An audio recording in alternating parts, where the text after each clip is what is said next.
Hello guys! Hello! Welcome dito sa aking channel, sa Palaran 888. Welcome!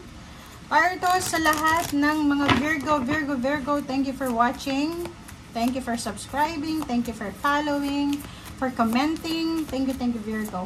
Okay, Virgo, tingnan natin yung bi-weekly reading mo from February 1 hanggang 15, 2025.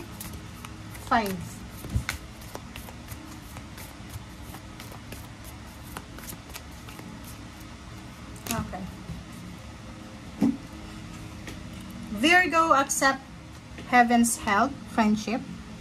Okay, so Virgo, meron ka, same with Taurus siguro or Capricorn yun. Same energy mo, panoorin mo. Nakikita ko sir dito, meron kayong pinagdadasal, 'di ba? Meron kang minamanifest, pinipray, ina-affirm sa sarili mo. Nakikita ko sir dito na nag-hesitate ka siguro na tanggapin yung, kasi alam mo yung tulong ng ating Panginoon, hindi yan directly na ibibigay sa'yo. True, halimbawa, sasabihin sa'yo sa panaginip na, uy, Virgo, eto yung sagot ko, hindi. Yung, since is spiritual, nasa ibang dimension, syempre, yung spiritual natin, ang mga messages na yan, by synchronicities yan, diba? So, pwedeng darating sa panaginip, darating sa mga sign symbols, synchronicities sa mga tao na ipapadala sa atin ng heaven. So, dito sinasabi na, get out of your way, get out of the way, get out of your comfort zone, and hayaan mo ang Panginoon na tulungan ka. Okay? So, i-open mo yung sarili mo para sa mga tulong na ito. Physical help, spiritual help, or lahat, financial, or anything na help, emotional. Okay? Okay, next is friendship.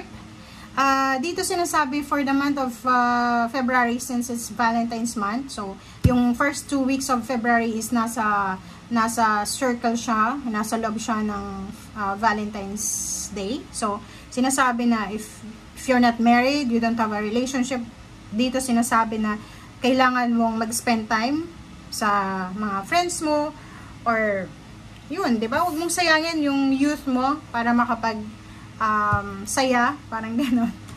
Okay? Parang gano'n lang yun. Okay?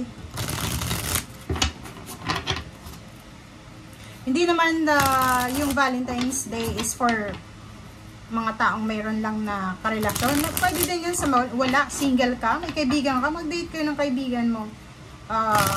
Magulang mo, diba? Yung nanay mo, i-date mo yung tatay mo, yung kapatid mo, yung apo, pamangkin, ganyan. Okay, so Knight of Wands and Two of Cups. Wow!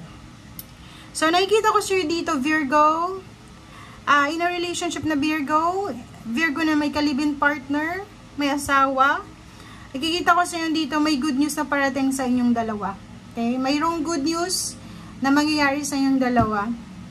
And if naman you're looking for a relationship, Virgo, nakikita ko sir dito na mayroong incoming na excitement. Parang may mga tao na magkakagusto sa'yo. May mga taong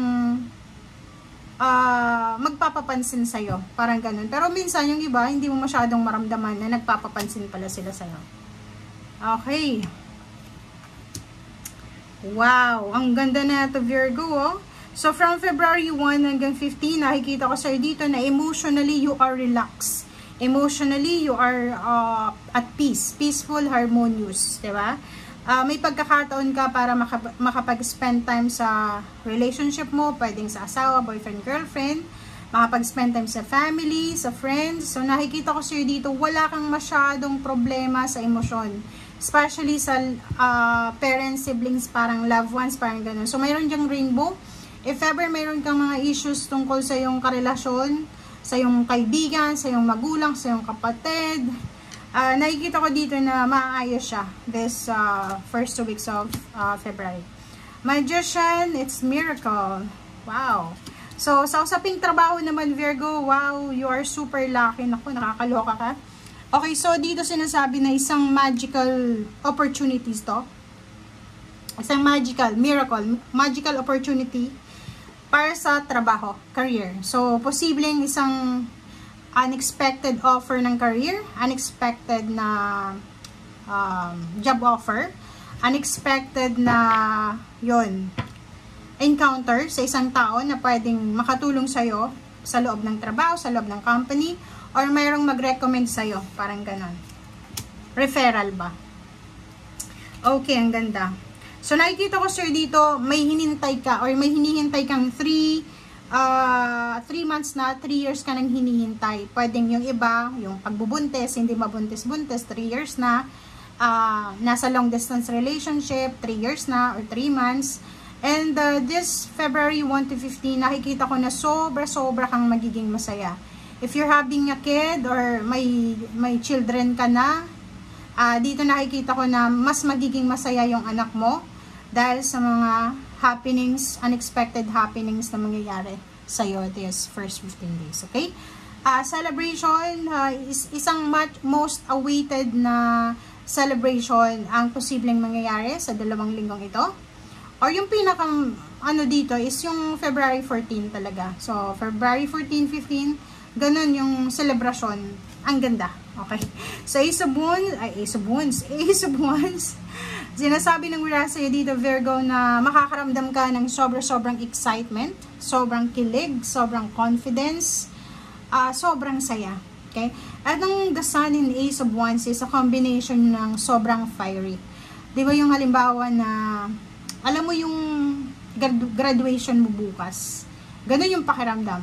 Alam mo yung pauwi ka na bukas, galing ka sa ibang bansa. Tapos na yung kontrata mo. Ito yung pakiramdam na excited ka. Lahat ng klase ng happiness, parang mararamdaman mo dito. Okay? Okay, so Page of Cups. So nakikita ko, sir, dito, if you're single, by the end of the month, or pwedeng by the end of the second week, posibleng isang tao yung magpapakilig sa'yo, babae ka man or lalaki, yun nga may magpapapansin sa'yo, may magsisend sa'yo ng message or chat na, uy, alam mo, nagaganda na ako sa'yo, nagagwapo na ako sa'yo, parang ganun. Okay, Three of Cups is a celebration. May maraming news dito, maraming good news na worth celebrating to. Okay? So, nakikita ko, sir, dito, makaka-recover ka sa kung ano man na pain and heartaches na pinagdaanan mo. May recovery dito eh. So, parang sinasabi ng mga barasa yun na ito na yung oras para magsaya ka. And sa ilalim niya is 6 of Swords. Yung 6 of Swords yun is relocation, travel, you're moving on, diba? Yung aalis ka sa lugar na sobrang painful, aalis ka sa sitwasyon na sobrang painful, papunta ka na dun sa mas clear na tubig, mas clear na lugar, or mas clear na mindset, or parang alam mo, yung pinaka-simple dito sa 6 of Swords, yung may mga bisyo, marami kayong bisyo or marami kayong mga unhealthy habits sa lifestyle na siguro nakapag-desisyon kayo na baguhin yung sarili nyo. Yung parang transformation, renewal ng self. Okay? So, yan ang sinasabi ng barasa sa'yo dito para sa lahat ng Virgo. Maraming salamat, Virgo, sa panonood. Bye!